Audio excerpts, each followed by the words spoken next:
তো অবশেষে বক্সটা আমাদের হাতেই চলে আসলো। তো বক্সটা হাতে আসার পরে আমরা দেখব বক্সের ভিতরে কি আছে। ভিতরে দেখার জন্য আমরা বক্সটাকে আগে সাইডটা একটু কেটে নেই।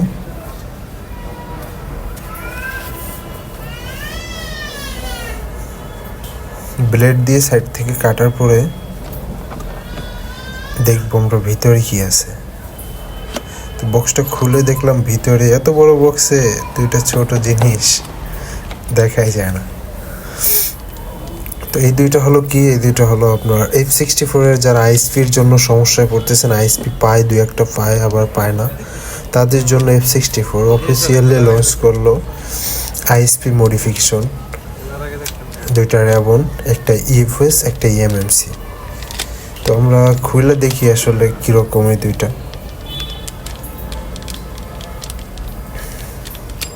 আসলে এত টাকার বক্স কিনে যদি এরকম আইএসপির জন্য সমস্যা হয় তাহলে তো আর কিছু করার নাই। দেখি আমরা এই দুইটা দিয়ে আবার কিভাবে কাজ হয় কি হয় না। তো দেখতে পাচ্ছেন যে এই দুইটা আমার হাতেই চলে আসছে। তো এটা হলো, এই দুইটা হলো আপনার ইউএফএস আর ইএমএমসির জন্য। তো এবার দেখা যাক এই দুইটা দিয়ে কিভাবে কানেক্ট হয় কি হয় না। তো আপনারাও নিয়ে নিতে পারেন, যারা নিতে চান বেস্ট টেলিকম থেকে নিতে পারেন, ক্যাশ অন ডেলিভারি সম্পূর্ণ।